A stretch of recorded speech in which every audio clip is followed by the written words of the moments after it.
What is up, everybody? Welcome to the All Punked Up Podcast. I'm Tyler Winters. John Pierman is here, and another great show about to hit your ears. You don't know that. We haven't done it yet. You're right. I just, we've been doing this for so long. I'm just overly confident that we deliver week after week after week. I would just kind of say, we're trying to give you a show. Okay. All right. So, let me come back in. What is up, everybody? Welcome to the All Punked Up Podcast. I'm Tyler Winters. John Pierman is here, and we've got a show for you. See? All right. Leveled out the expectations a little bit. Okay. Yeah. I see. All right. Well, yeah, so now we can just... I feel better. Yeah, right. We don't feel like we really have to deliver. Like, the pressure's off now. Okay. All right, so this week, I don't John, want any performance anxiety.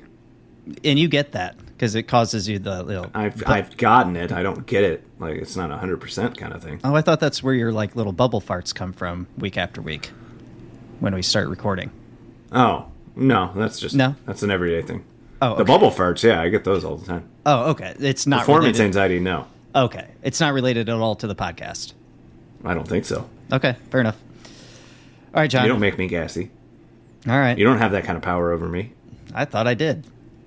Anyways, this week, guys, we have a few songs that we want to review, but then we've got some news that we want to throw in as well, as usual. Mm-hmm. This episode is going to be a little bit different when it comes to news. We're going to talk about the band Kiss, and they're going to be a virtual band. So I kind of want to talk about the possibilities of virtual bands maybe becoming a thing. I thought it was interesting. Tom Petty saw a huge spike in numbers for kind of a deep cut on one of his 1989 albums. And so going to touch on that. Taylor Swift's tour, we have to mention it again. I know we kind of keep bringing it up, but man, what a milestone she reached.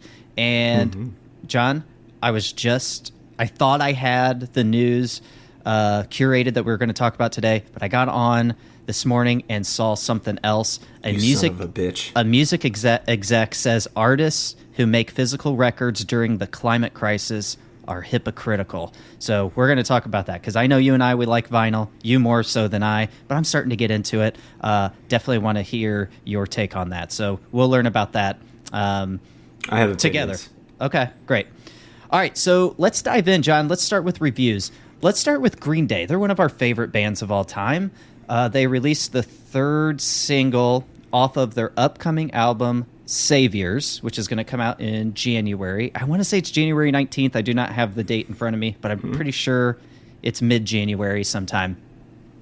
Did you get a chance to listen to this? Is that when American Idiot came out? Was it like a winter release like that? I feel like it probably was, because I know and the only reason I think that is because I feel like we covered American Idiot, and it was cold when we played it. Yeah. I feel like we were done recording that EP, though, by the time it had come out. Yeah. Green Day, American Idiot, release date. I'm going to be so wrong. September 20th, 2004, so we were that's close. Later than I thought, yeah. Yeah. All right, so there you go. Sorry. All right, so, John, Green Day released a new single called Dilemma. Curious to hear your thoughts on this one. I really like the chorus of the song. Same, man. Something's changed about Billy Joe's voice, which has been an adjustment for me. Kind of sings in a higher, almost like a higher pitch now. Yeah, it almost sounds which is just something that comes with age, I'm sure. Yeah, it almost kind of sounds less a little gravel to it. Yeah, a little less nasally, a little less of that pop punk sound that he, tone that he had. But yeah, but performance-wise, it's fine. I really like the chorus and like the bridge. Just the verses were just a little to me, but other than that, it's fine. I agree. So it starts off with him kind of... It's just his voice. Maybe there's a little bit of guitar work or something in the background. I can't remember, but it's kind of soft, right? Yeah. And at first I'm like, oh, no, I don't know about this. I don't want a real slow song right now. I don't know. It sounded leaning more American Idiot type Broadway sound at first to me. Phonetic. Kind of, yeah. So I was like, I don't know. But man, it rips right in. It gets rocking really quickly. And this song actually makes me excited for the upcoming record. It doesn't sound political like a lot of the thinking out there was, kind of speculating.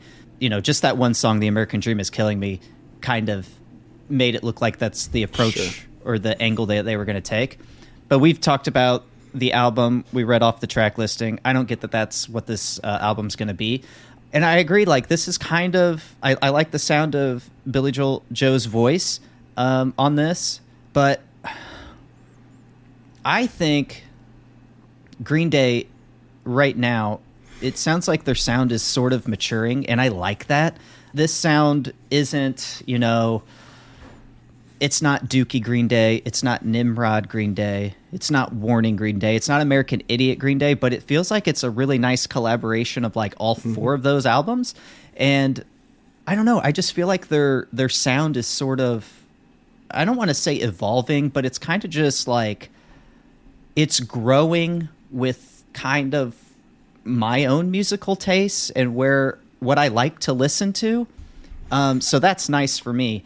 I feel like they're not trying to sound young.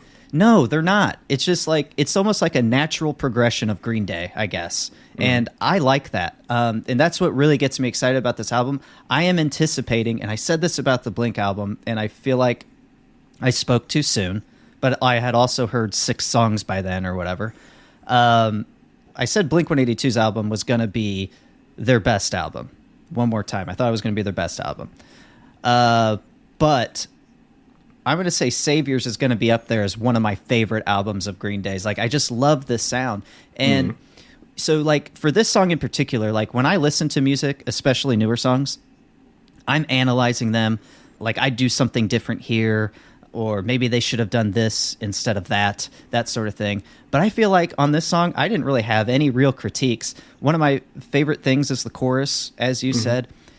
And one of my favorite things about Green Day is they can take chord progressions and make them riffs. Like, they stand out just as much, if not more, than like a melodic guitar riff, single note guitar riff, any type of intros, octaves, that sort of thing. They don't do that often. They're more of they make their magic with the chord progressions, just playing chords. And I've always liked that about Green Day. It's always stood out to me.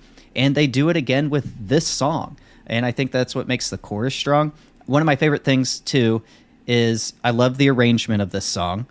They play the chorus once the first time, then they play it twice the second time, and then I think the last time as well. I love the screaming at the very end of the chorus when he says, he screams the word walking. The interlude is strong, like you said. And I love the decision to go with the solo that kind of mimes the chorus melody. I don't have a lot of critiques on this song. I think it's just great. I think they nailed it. And it sounds radio ready to me. Yeah. It does. And I know you told me this because we were talking about it off air via text. It's definitely the best of the 3 that they've released so far for this album. Conversation, you're bringing it to air. Oh, sorry. But you know what? I will actually say that I think that this song is their best song in a while. Yeah. Not just of these latest 3, but their best song in a while. So it's up there. Yeah, I can't say that I really listened to... I heard their most recent record, but I don't think I've ever heard Uno Dos Tres, those records. And the me one neither. that followed American Idiot, I never really listened to. So I probably need to do a little bit more of a deep dive into their back catalog. Yeah, I definitely need to as well. Maybe that's something that I'll do this week. Because, like I said, this next year, I want to dive into more albums. Give albums more of a chance, and especially older ones that kind of grew up listening to. So, well, I think doing that kind of Dookie reissue, I feel like they've learned that they don't have to make Dookie again. People still want to hear Dookie, so they don't have to do that again. Right. Whereas I think Blink, I didn't really kind of get that same kind of vibe. I don't feel like they got that message. Like, oh, you've already done, Enema of the State and self-titled. You don't have to do that again. No. And what they did was kind of an amalgamation of all of it, I feel like. I think so, too. Instead of something brand new. Also, they're coming from a different... Yeah, they have a different dynamic. Band. Yeah. And they have a certain type of different excitement. They're just in a different position. So there's a lot of excitement being back. of course, you want to pull back that nostalgia, bring back the good, and then, of course, you got, to release something new that people are going to like. So you got all that dynamic going on. So not easy. Not it isn't. It's easy. No, not at all. But I could do it, but it's not easy. I absolutely love this Green Day song, Dilemma. It's one of my favorites so far. It's up there. All right, John, there was another band, a newer band that I came across this week. I want to shout out Rock Sound because they did an article on them.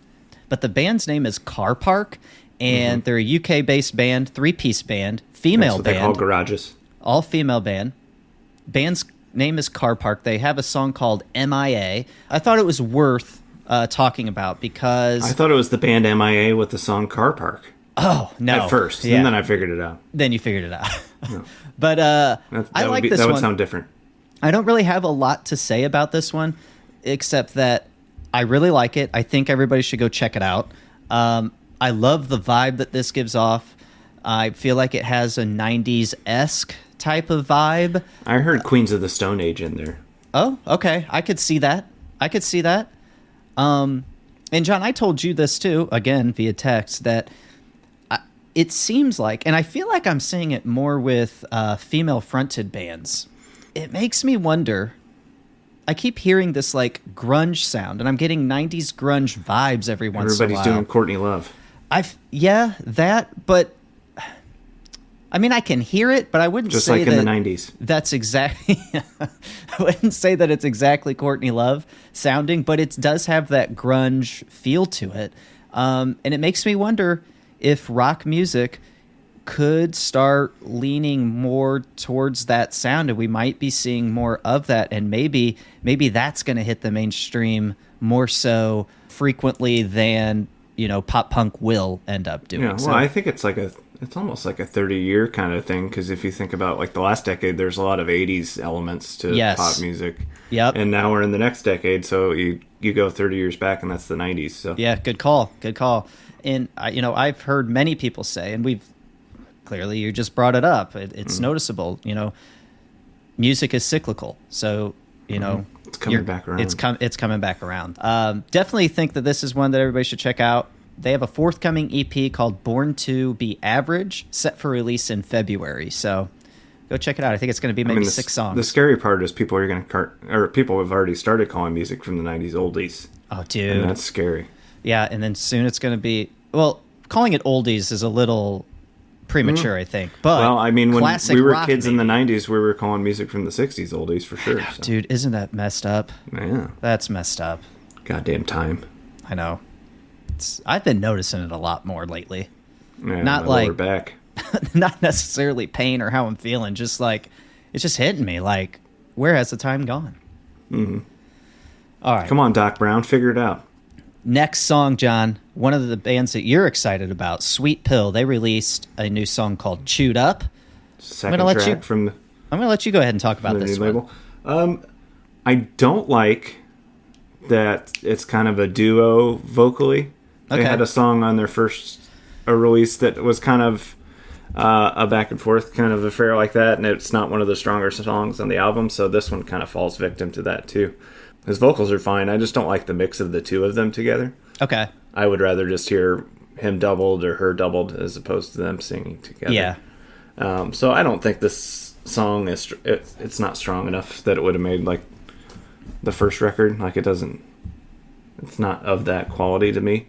The drumming's great, always. Yes. And guitar works great. And it's an okay song. It's just not as strong as the first single off the forthcoming EP. And we're talking about that singles was Star Child, I believe, right? Star Child, yeah. Yeah, I loved that song. That song was really good. This one just didn't have a hook to me.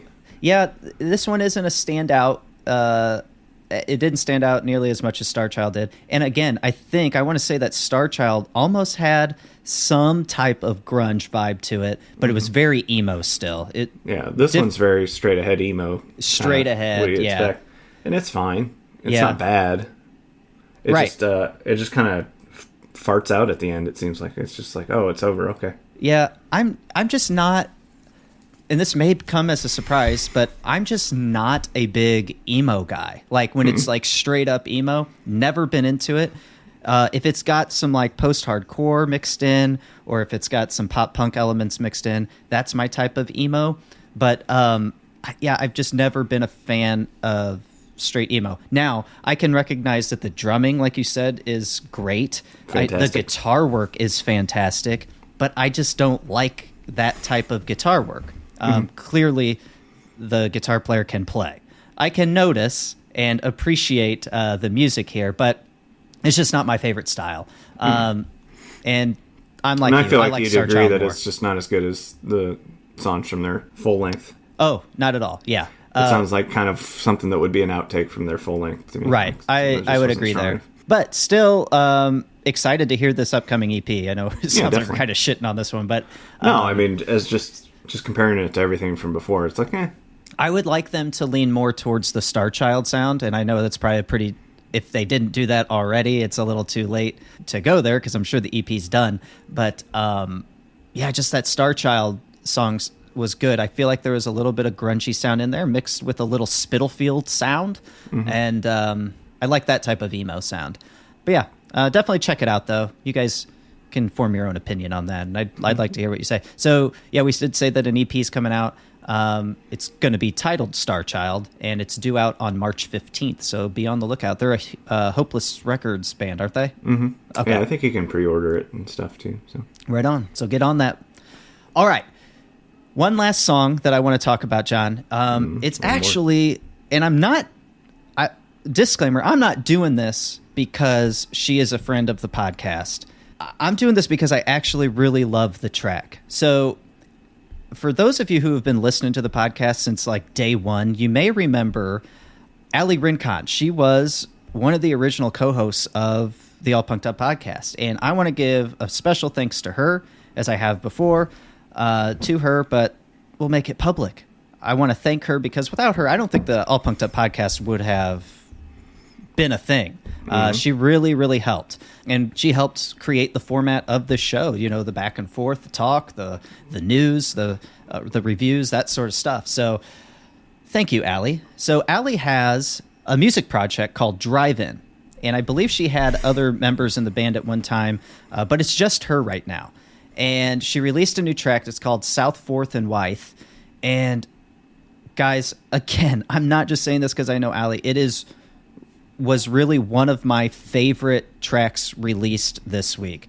I love this track. If I were to categorize it, John, and John, you don't know Ali, so you're not going to have any bias here. So I'm that's objective. Great. But I feel like I don't have any bias here because I'm not going to bring up a song that I don't like or that I don't think is worth talking about. So, and I hope you guys know that by now. But if I were to categorize this song, John, I'd give it pop grunge. What would you say? I would agree, yeah. Okay. Again, the women bringing the grunge sound back. I don't know what it is, and I don't hear any Courtney Love in this song. No, so it's not that type of grunge. But what I like about this track is there's a lot of melody throughout it. I feel like the only qualm I would have with this track is that I wish the guitars were brought out a little more during the verses, and maybe the music in general just a little bit louder during the verses, I guess. And I think the chorus is about it. Okay. Drums. You did real drums. You loved the real drums. Real drums. I know.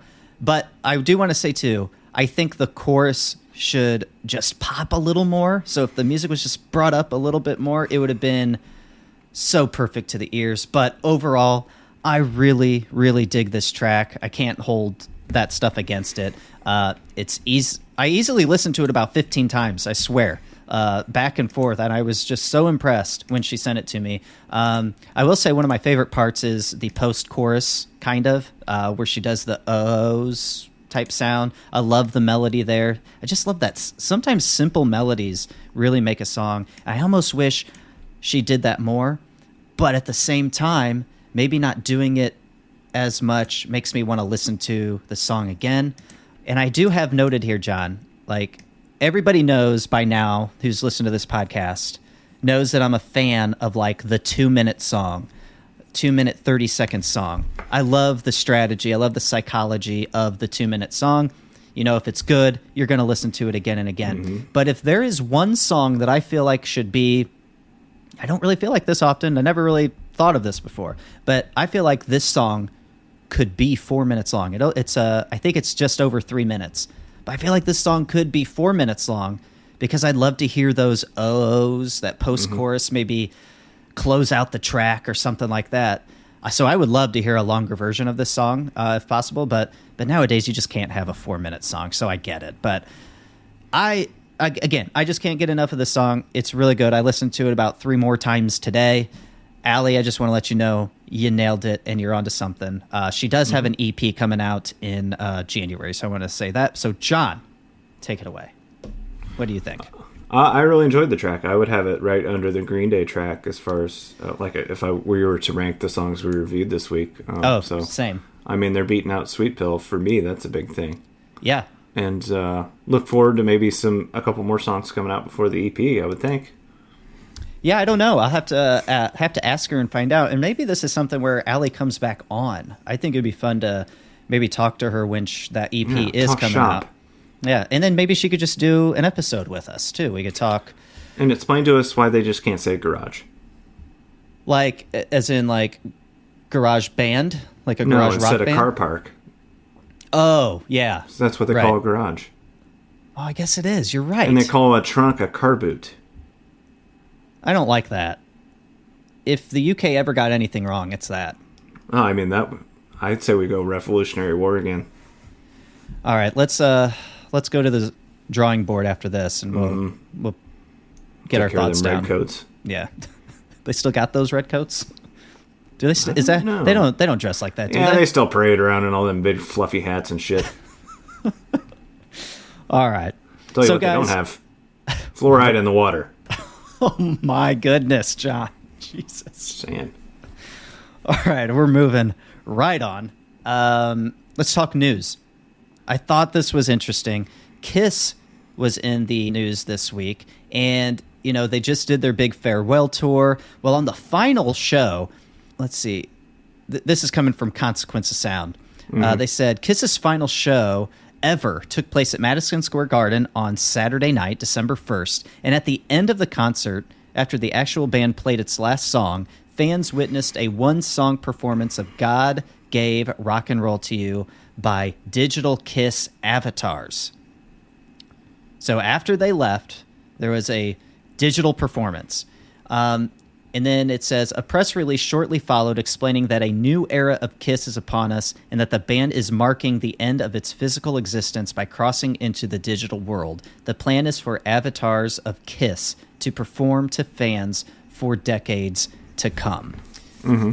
So apparently they're kind of already doing this with the old group ABBA, I think. And ABBA has seen a lot of success doing this. And I don't know if this is like avatars or holograms or like if it's the same thing or what. But it got me, wondering, will this be a thing that we start to see more of? Or should it be? And this would be, I would think, for older retired artists. I think that's the way it's going. The way, like, the Las Vegas Sphere works. Like, the plans are to have many spheres, and then you'll have a performance in one that'll be shown in all of them, almost like a simulcast. Oh, okay. So, I mean, that's essentially a virtual performance, too, because you're not really... I mean, you're just watching a live band simulcast, but, I mean, that's not far away from a virtual band. And, I mean, it is super easy to do. I mean, I don't know about the avatar piece, but I imagine it's pretty simple nowadays with the technology. I mean, if we're basing it off that country singer-songwriter we watched last week or the week before, we're a little bit a ways away. Right. But, I mean, if you had, like, a real, like, Pixar, like, Illumination type companies doing this sort of thing, it could be done. But... I don't know. Like, should we go this? I mean, sure, we should, because it's just another avenue for artists to make money, and especially artists who are retiring, that they can continue on getting that money, revenue, bringing revenue in, and that sort of thing. But I don't know. Like, I don't know that I would probably go to one to kind of check it out, but I can't imagine that I would be so wowed that this is going to replace the true traditional concert experience that I'd want, that we get now. No, I'm to the point where I don't want to spend a lot of money to see a live band for real, so right. I'm not going to pay to go see a cartoon version. Yeah, I don't know. Oh, I sounded so old. You do, but like, I'm with you though. Like, I just don't think it makes a ton of sense. Now, again, you say we're so old. Maybe there is something here, but it's like, wouldn't the old people be the ones going to see Kiss? I don't see the younger kids. Think so. I mean, so I don't know. It's just not like Kiss to try to capitalize this way. I don't know what happened. Right. What changed with them? Yeah, if anything, this does make a ton of sense for Kiss. They just turned into these opportunists. Yeah, so it'll be interesting to see where it goes. They're already doing it with ABBA, apparently. You know, Aerosmith's probably getting ready to retire soon. They would be another band for sure that should capitalize on this, just to kind of see where it goes. If the Stones can keep it going, anybody can keep it going. Yes. I don't want to hear it. Yes, true. Okay, John. Another thing that I thought was interesting this week is Tom Petty, man, passed away. When was that? 2018, 19? Oh, before that, I think. Okay. Yeah, I don't remember. It's been a while. But it has been a while. We lost a good one. One of the best singer-songwriters of our time, arguably. He's seen a spike in a real deep cut that actually comes from his 1989 album, Full Moon Fever. The song is Love is a Long Road. Basically, he's seeing this surge in this song because it ended up on the Grand Theft Auto 6 trailer, which I thought was very interesting because the trailer itself just came out this week. It's 2023, and then at the end, which it does look amazing, by the way, if you're into gaming and especially Grand Theft Auto, but at the end it says, coming 2025. Like, what kind of dick tease is that? 2025? Well, you have to wait a whole year? It looks like a gigantic kind of game. Like, it's probably going to be the best-selling game ever when it does come out. Yeah. I mean, the way the past versions have trended, it's going to be a big one. And I thought I read, and I could be wrong, but I think Grand Theft Auto 5 came out like 10 years ago. So if they have 10 years in between, I mean, they have to make sure that this one's like... Yeah, I think that's the last video game I ever purchased. It probably was probably one of the last ones that I really remember like playing as, you know, a college kid. But back to this track real quick. NME writes, the Grand Theft Auto 6 trailer was released earlier this week and featured Tom Petty's Love is a Long Road, which has now received a massive spike in listeners on Spotify. And I'm sure on other streaming platforms as well, like Tidal and Apple Music. But we just have data here from Spotify, and they go on to say it has been revealed that the song has seen a huge streaming increase of, get this, nearly 37,000% since before the trailer was released. So I dug in, okay?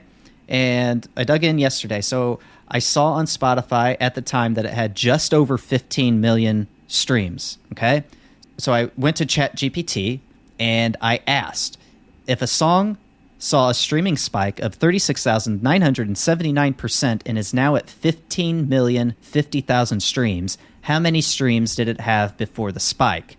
And that would have put the song at just under 11 million streams. And right now, as of December 10th at 9:33 a.m., the song is at 16.2 million. So has seen, since the release of the trailer, it's seen 5.2 million streams.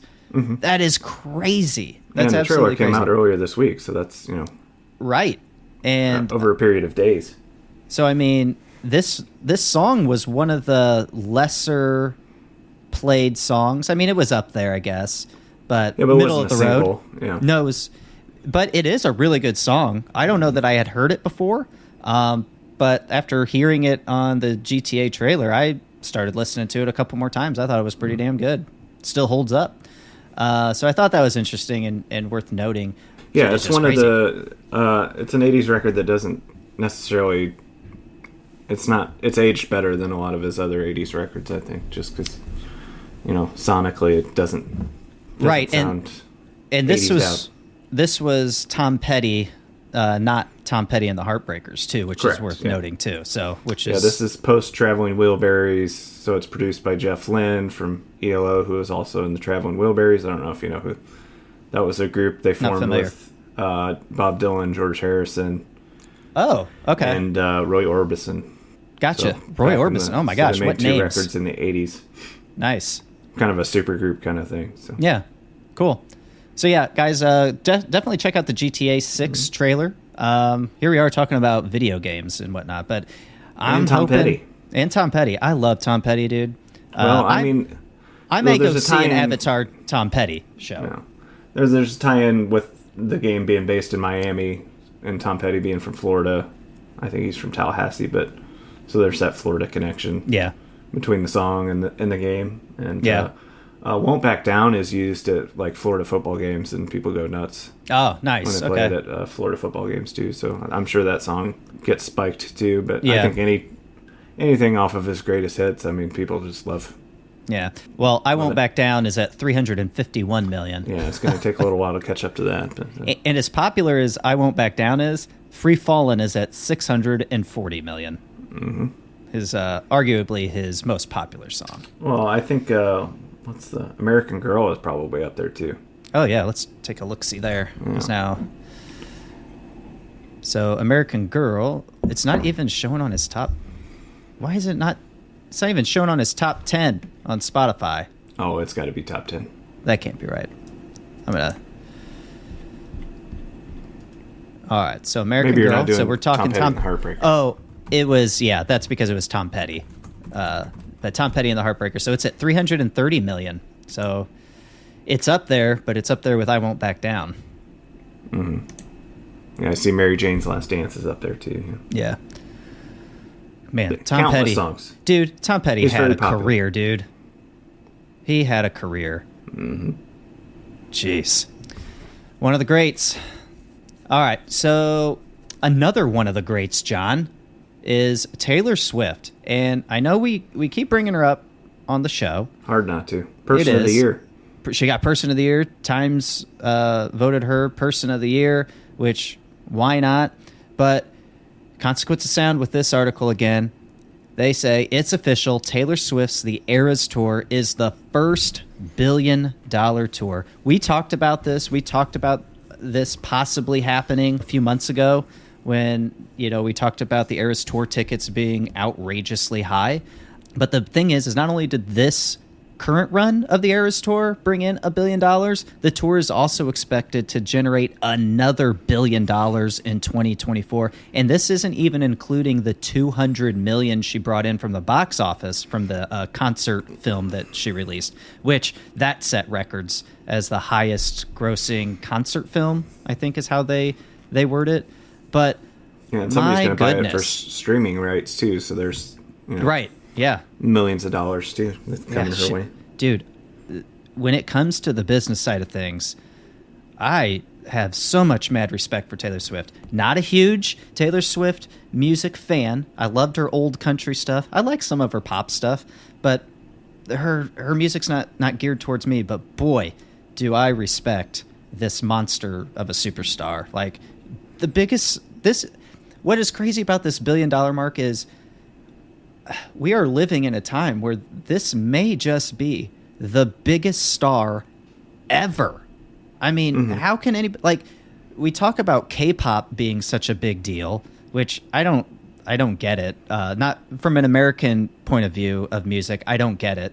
But I know it's super popular. I mean, Taylor Swift Taylor Swift outperforms is all that. probably popular there, Yes. South America, everywhere. Yes. She's and a whereas global. K-pop, Yeah. probably places that have an Asian population.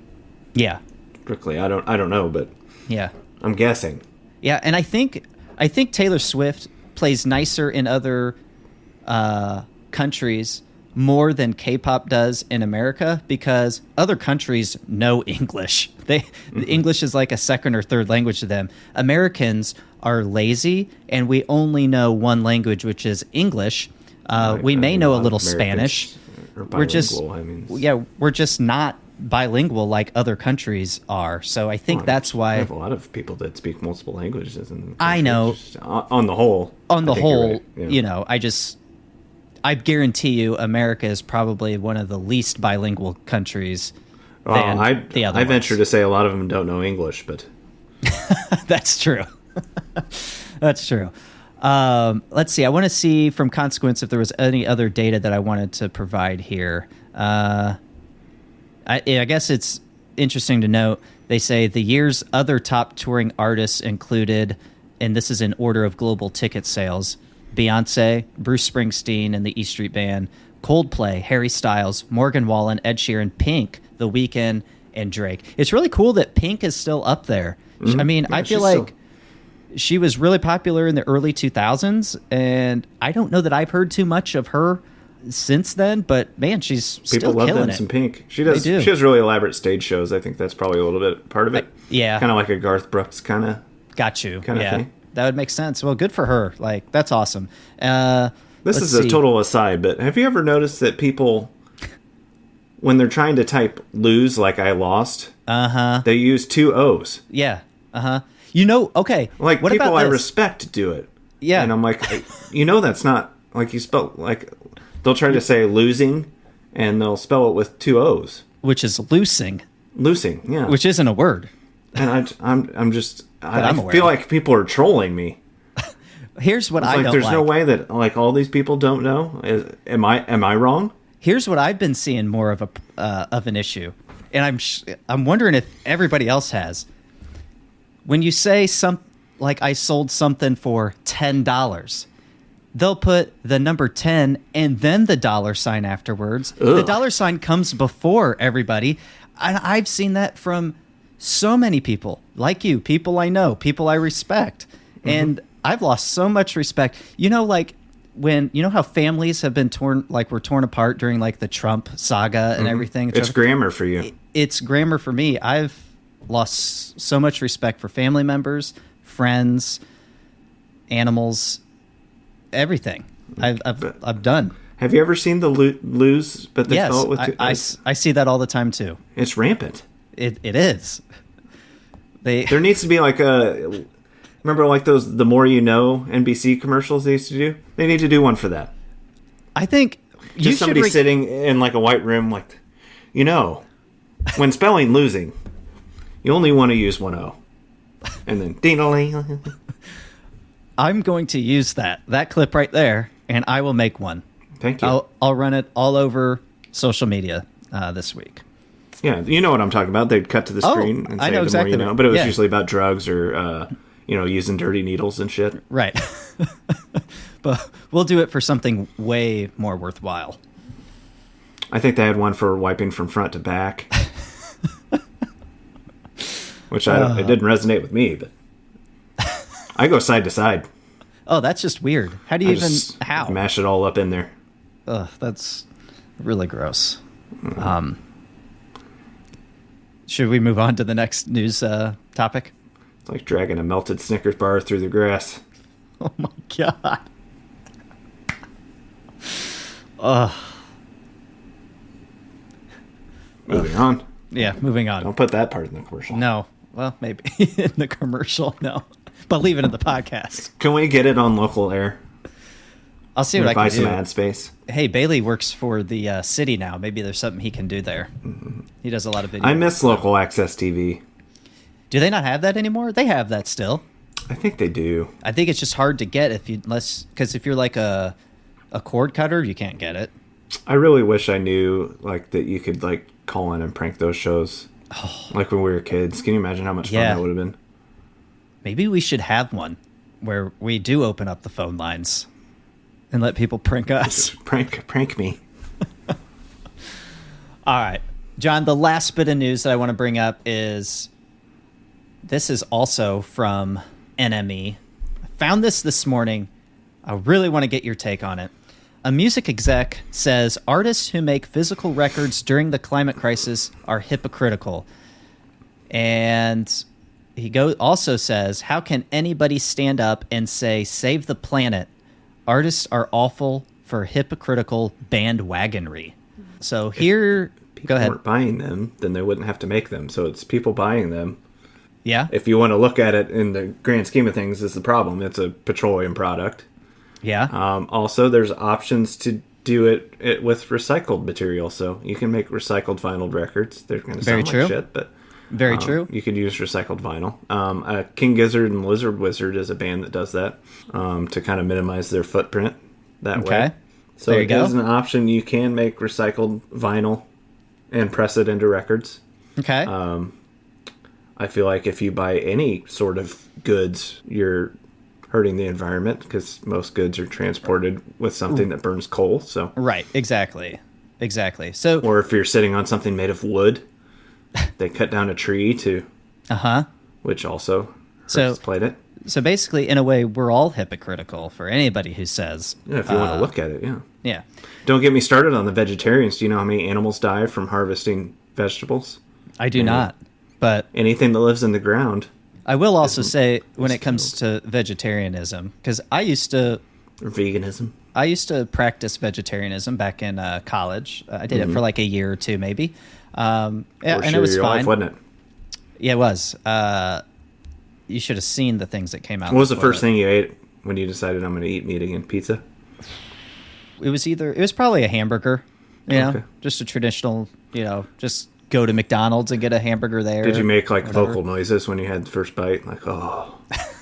I'm sure I did. Christ. I'm sure I did. But what was I going to say about the vegetarianism? Oh, you're not really saving the animals, guys. Like, you really aren't moving the needle there. I just don't think we are. But to each their own. Yeah, to each their own. Keep doing it. If that's you. If you're doing it for dietary reasons, great. But I just don't think you're ever going to make a difference enough to where it's like you're saving one animal, because you really aren't. But anyway, for all those people complaining about vinyl records, do some research as to where your old electronic devices go. You know where mine go? In a box in the back of the basement. Mm-hmm. That's where mine go. Even ones that are supposedly recycled don't end up getting recycled. No. It's a mess. Actually, anything you recycle, anything. I saw something like only 7% of what people actually recycle gets recycled. Mm-hmm. That's messed up. No, I watched a CBS Sunday morning expose, and there's just this mountain of electronics in Africa, and there's people like harvesting copper and gold out of used electronics. Wow. And they're just burning, and then they're burning. It's just terrible. Jesus. Yeah, really not great for Sunday morning to wake up and start thinking about that. I don't know why they did that to me. No. Okay, so real quick, this article goes on to say... Oh, yeah, the article. Yeah. In a recent interview with The Guardian, Sir Miller, who is Sir Miller? He's a senior music executive, said he believed the production of physical records such as vinyl and CDs should be eradicated. He says, I am baffled that no large record company has had the backing of a big selling artist, maybe he's talking about Taylor Swift, to stop making physical records. Miller further argued that the quality of digital songs were equal to vinyl, and that artist tours, which also cause damage to the planet, could be screened online. Furthermore, vinyl and CDs are packaged with chopped down trees and plastic. He says, how can anybody stand up and say, save the planet? Artists are awful for hypocritical bandwagonry. Okay. This dude definitely needs to stand down, I think. He wants to get rid of touring. He wants to get rid of physical copies. What do we do, Sir Miller, when the internet goes down and we can't listen to music? I'm going to be a millionaire. Got physical copies of everything. People are going to come to me. And I don't know, and I'm sure there's some type of like emissions that happen during the production of vinyl and CDs and stuff like that. Well, I mean, it's a petroleum-based product, so they have to use petroleum in the production of the vinyl. So it's chemicals are shed from the production to make vinyl. So I mean, there's some things people complain about in this day and age that it's like, let's tackle the real important stuff first. Let's put that on the back burner. That's not really up there on the list of priorities. Like, don't mess with my hobby, Sir Miller. Yeah, just stop. How about we turn all the golf courses into usable farmland or homing for the houseless. Yeah, or the how displaced. About, here's one thing that I wish we would do, honestly, is plastic Tupperware, I hate it. It's the worst. So it gets me thinking about other plastics. Why don't we just go back to glass like we used to? That would definitely help the carbon footprint, I would think. Production of glass even probably has some sort of impact. Yeah, aren't plastics killing us anyway? Oh, yeah, it sheds into your food and stuff. Yeah, anytime you have a bottle of water, yeah. Yeah, so, I mean, let's concentrate on that, Sir Miller. And, one way, it may just be too late, so just live your life. True. Yep. Yeah, enjoy the vinyl. People. And people who are buying vinyl and CDs, they're not, like, throwing it away. They're keeping it. Even if they do get rid of it, they usually trade it in. Yeah. So, stand down, sir. The only records that get thrown away is that old shit. Right, exactly. I mean, and as opposed to like the 70s, they're making a fraction of what they were producing in the 60s and 70s. Right. So, I mean, if anything, we should be making more. Suck a dick, Sir Miller. Suck a dick, Sir Miller. All right, let's end it on that. John, go you want to fuck close? Your mother, Sir Miller. I'm leaving all this in, just so you know. Good. All right, John, you're on a roll. I think you should close her out. Oh, you know what? Thanks for tuning into this show that we did. It was just a show. It was just a show, not Talked fabulous. About a lot of things. We had laughs. Talked about grammar. It's very important. And trees and plastic. Not Kelsey grammar. No. God, no. Be sure to check the website for the store. Insert website name here. Shop.allpunkedup.com. Thank you. Be sure to check out the songs we reviewed on Spotify or any other streaming service. We'll leave links in the show notes for you. Yeah, I will. And everybody have a great week. We'll be back next week with more show for you. More show. John, we need to get our end of the year list together. Best Song of the year, album of the year. So maybe grammar era of the year. Let's plan on that next week, and then that'll be our last show of the year. What? And of the year, we'll start back up in January. Okay. All right, guys. So, yeah, thanks for listening, and make sure you rate and review us on Amazon Music, Apple Music, Spotify. 5-star reviews go a long way. Let us know what you're digging, and yeah, we'll continue producing as long as you keep on listening. All right, you guys have a great one. Peace. Bye.